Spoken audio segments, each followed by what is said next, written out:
Թբիլիսիի Մեյդան թաղամասում Սայաթ Նովա է հնչում հայերեն ու վրացերեն։ Կատարում են Քսովրելեբի համույթը Թբիլիսիի անհատ երգիչները Հայաստանի եւ Վրաստանի տարբեր վայրերից ժամանած համույթները։ Սայաթ Նովյան վարդատոնը ավանդույթ է, որը Թումանյանի, Գևորգ Բաշինջաղյանի եւ Իոսեփ Գրիշաշվիլու շնորհիվ շուրջ 100 տարի միավորում է հայերին ու վրացիներին։ Եթե հանճարեղ Սայաթ Նովայի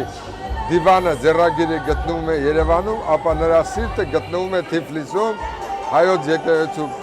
կողքին թաղված է եւ ասում են, որ հայ եւ վրաց ժողովուրդների բարեկամությանը, որը հիանալի երկիչն է Սայաթ Նովան, հավերժ կատեգորիա է։ Թբիլիսիի Սուրբ Գևորգ առաջնորդանիստ եկեղեցուն հարակից Գորգասալի հրապարակում հավաքվածների համար Սայաթ Նովայի հիշատակին նվիրված արարողությունը կրկնակի տոն է։ Վերջին 20 տարվա ընթացքում առաջին անգամ համաժողովրդական տոնահանդեսը շնորհավորելու են եկել Վրաստանի բարձրաստիճան պաշտոնյաներ։ Վարչապետ Բիձինա Իվանիշվիլին մեծարանքի խոսք է ասում այն ժողովրդին, ով աշխարհին տվել է Սայաթ Նովա հանճարին։ Սայաթ Նովա քարտուլ սոնխորի Սայաթ Նովան հայ-վրացական բարեկամության խորհրդանիշն է։ Նրա տաղերում գովերքած համամարտկային գաղափարները արդեն 300 տարի շարունակում են մնալ արդիական։ Սայաթ Նովան ոչ միայն հայ-վրացական բարեկամության անցյալի, այլև ապագայի խորհրդանիշն է։ Սա մեծ հարգանքի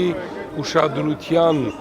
խորհրդանիշն է հանդեպ ինչպես Սայաթ Նովայի, այնպես էլ Վրաստանում ապրող հայ համայնքի։ Բեմում նաև Հայաստանի ռադիոյի Սայաթ Նովայի անվան պետական համույթն է։ Ելույթը լսելուց հետո Իվանիշվիլին այցելեց Սուրբ Գևորգ առաջնորդանիստ եկեղեցի, դիտեց տաճարում ընթացող վերանորոգման աշխատանքները, խոստացավ աջակցել հիմնադրամին։ Սոլնե Միքայելյան, Գիվի Պեյկրիշվիլի, ժամը լրատվական։